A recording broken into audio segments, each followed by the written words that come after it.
School. নাও কিছু বলো তুমি। আমি আর কি বলবো, যা বলছি ওখানেই বলে দিচ্ছি। তোরা কিছু বল, তোরা কিছু বল। আজকে কিছু বললেই কিচ্ছু শোনা যাবে না, কিচ্ছু না। এই তুই কালকে বাড়তে না বাড়তেই ওপর দিয়ে খেতে শুরু করে দিয়েছিলিস। যাও আমি জানি এখানকার এলাকার বহু এমন মানুষ আছেন যাদের বাবা মারা এখানে পড়াশোনা করেছেন, আপনারাও পড়াশোনা করেছেন। দেবে দেবে দেবে, বাংলা মিডিয়াম, শুধুমাত্র বাংলা মিডিয়ামের জন্য হয়তো একটা তোদেরকেই দিতে এসেছে। কিন্তু আমাদের দৃঢ় বিশ্বাস যে এই স্কুল যদি মডেল স্কুলে পরিণত হয়, এই স্কুল যদি বাটিটা ঠিক মতন পরিণত হয়, তাহলে আমরা কিন্তু একটি নতুন ভবিষ্যৎ দেখতে পাবো। আপনাদের কাছে আরেকটি কথা বলার খুব প্রয়োজনীয়তা আছে বলে মনে হয়।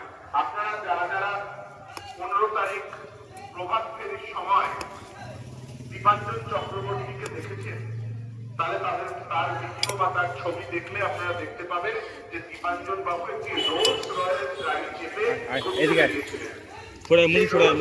গাড়ির দাম প্রায় 2 কোটি টাকা, এবং সেই গাড়িটি, যেই গাড়িটি চেপে দীপাঞ্জন চক্রবর্তী ঘুরছিলেন, সবাই দেখছে আমাদেরকে। দীপাঞ্জন চক্রবর্তীর নিজস্ব গাড়ি, ওইখানে ওটা বসে আছে, পার্টির তহবিল থেকে ভাড়া করে আনা গাড়ি। এবং সেই গাড়িতে তিনি বিলাসবহুল ভাবে বসেছিলেন, সেই বিলাসবহুল গাড়িতে, এবং তার পার্টির কর্মীরা তার পাশে হাঁটছিলেন।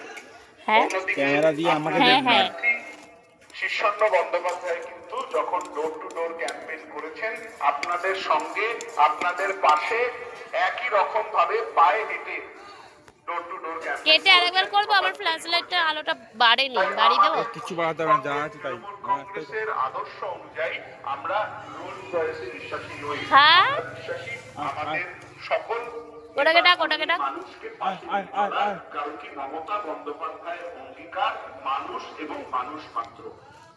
আর এই ভারতীয় জনতা পার্টি, আপনাদের পূর্ণবরের মানুষ আছেন জানেন, ভারতীয় জনতা পার্টির সঙ্গে তার যোগ প্রণয় রায়, নাম শুনেছেন আপনারা? নাম শুনেছেন প্রণয় রায়?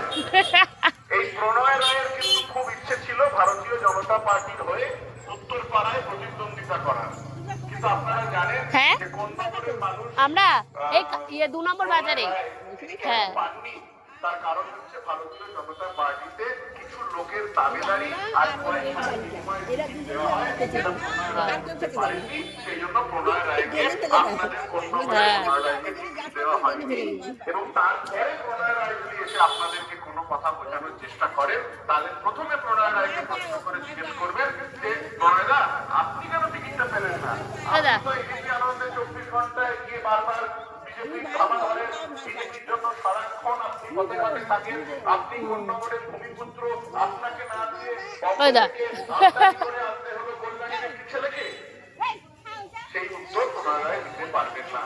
যে দল নিজের পার্টির কর্মীদের সম্মান করে না, যে দল নিজের পার্টির কর্মীদের পাশে থাকে না, যে দল নিজের পার্টির কর্মীদের সঠিক মূল্যায়ন করে না, সেই দলের পাশে সাধারণ মানুষের থাকার কোনো প্রশ্নই ওঠে না। ভারতীয় জনতা পার্টি যিনি ক্যান্ডিডেট, তিনি নিজে ওকে রাস্তা নামি দেখ খাবে কিনা, ওকে একটু এখানে নামি দেওয়া অল্প দেখ। হ্যাঁ, সব এসে খেয়ে নেবে, সব খেয়ে নেবে, বাদ দে, বাটি নিয়ে আয়, বাটি নিয়ে আয়, বাটি নিয়ে আয়। পৃথিবীর ইতিহাসে পারভেজ মুশারফ পাকিস্তানের তখন তাকে যখন দল করে নির্বাচনে দাঁড়াতে হয়, তিনি আর্মি ড্রেস করে নির্বাচনে দাঁড়িয়েছিলেন। অন্যদিকে বাংলাদেশের এটা দিয়ে ওই বাটিটা নিয়ে আসো। কিন্তু ভারতবর্ষের ইতিহাস তুলে দেখুন, ভারতবর্ষে ওই নাকে লাগিয়েছে ও।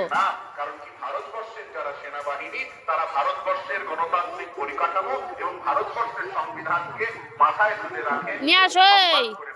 তারা ওই বাটিটা এনে দাও। কোনো সময় রাজনীতির সঙ্গে যুক্ত হয় না, রাজনীতির সঙ্গে যুক্ত হওয়ার চেষ্টা করে না, এবং এই চেষ্টা না করাটাই আমাদের গণতান্ত্রিক পরিকাঠামোকে দীর্ঘজীবী করে এবং সেই গণতান্ত্রিক পরিকাঠামোকে ভেঙে দিয়ে ওটা নিয়ে আসো, ওটা ভারতীয় জনতা পার্টির প্রার্থী তিনি আর্মি ড্রেস করে প্রচার করতে নেমেছেন।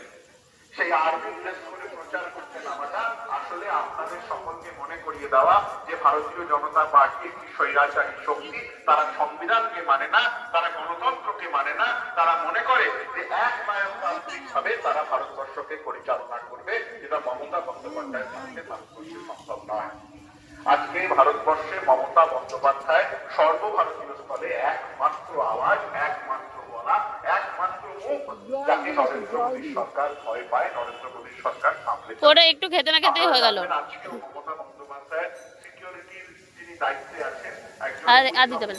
বাড়িতে তারা এই তো যাতে নাকি তারা দেখাচ্ছি কি পুরো মাঠে ভিডিও করে যতই আপনারা ইডি পাঠান, ভালো হয়েছে তাহলে পাঠান, কেটে দেবা। রেডের জন্য হাজার হাজার এটাও খেয়েছে আজকে এ, ও ভয় পায় খুব। আর রইল বাকি সিপিএম এর কথা। সেটা কাকে জানছে? এখানে আমার কোন বাবাকে? নম্বর সিপিএম আমলে কেমন ছিল যারা কোন নম্বরের বাসিন্দা তারা জানেন, আলোর জায়গায় কি ছিল তারা জানেন। যাই হাই হ্যালো করে দাও একটু। গুজু গুজু গুজু গুজু গুজু কানে পাশে ভাত লাগিয়েছে।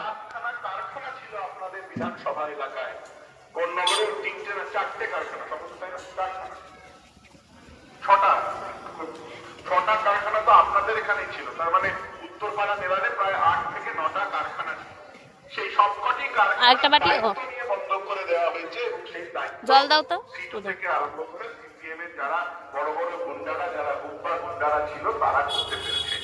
কিন্তু আজকে মমতা বন্দ্যোপাধ্যায় আপনাদের এখানে রাস্তা থেকে আরম্ভ করে, আলো থেকে আরম্ভ করে, পানীয় জল থেকে আরম্ভ করে একটি শান্তিপূর্ণ পরিবেশ কোন্নগরকে উপহার দিতে পেরেছেন, যাতে কলকাতার লোকেদেরও মনে হয়, যাতে দিল্লির লোকেদের মনে হয়, যাতে বম্বেরও বাঙালিদের মনে হয় যে কোন্নগর উত্তরপাড়ায় একটি বাড়ি কিনে গঙ্গার পাশে আরাম করে থাকা যেতে পারে। এই শান্তি, এই শৃঙ্খলা বজায় রাখার জন্য শুধুমাত্র কোন্নগর নয়, উত্তরপাড়া নয়, সারা পশ্চিমবঙ্গের মানুষকেই মমতা বন্দ্যোপাধ্যায়ের কাছে কৃতজ্ঞ থাকা উচিত। কইছো তোমার কি হয়েছে? বন্দ্যোপাধ্যায়ের পাশে দাঁড়ানো উচিত এবং এই কৃতজ্ঞতা জ্ঞাপন করার আপনাদের কাছে শুধু একমাত্র একটাই উপায়, সেটা হচ্ছে কি করছিস তুই? যতই ঝড় হোক, এই 29শে এপ্রিল আপনারা লাইনে দাঁড়াবেন, দাঁড়িয়ে 3 নম্বর বোতাম টিপে মমতা বন্দ্যোপাধ্যায়ের প্রতিনিধিত্ব করা স্বর্ণ বন্দ্যোপাধ্যায়কে আপনারা বিধানসভায় পাঠাবেন। আর লাইনে দাঁড়ানো নিয়ে একটি কথা না বলাটা অন্যায় হবে। মোদী সরকার আপনাদের বারবার লাইনে দাঁড়িয়েছে, কখনো দাঁড় করিয়েছে নোটবন্দির লাইনে, কখনো দাঁড় করিয়েছে ভোটবন্দির লাইনে, আরে কখনো দাঁড় করিয়েছে পা চাটছিস কেন তুই? কখনো দাঁড় করিয়েছে পা চাটছে রোজির মতো। ব্যাংক কার্ডিং করার লাইনে, আবার কখনো এখন দাঁড় করাচ্ছে গ্যাসের লাইনে, এলপিজি সিলিন্ডার তোলার লাইনে। এই সমস্ত কিছুর বিকল্পে আপনাদের কিন্তু 29 তারিখ কষ্ট করে লাইনে দাঁড়াতে হবে, কারণ কি লাইনের জমা লাইনেই দেওয়া সম্ভব। আর যেই সরকার দিল্লি থেকে বসে বোতাম টিপে চলো বন্ধ করলাম। টাকারও বেশি পশ্চিম थोड़ा पापी मैं गाली देता काफी पर जिंदगी में बढ़ने के लिए कभी न चाटी 3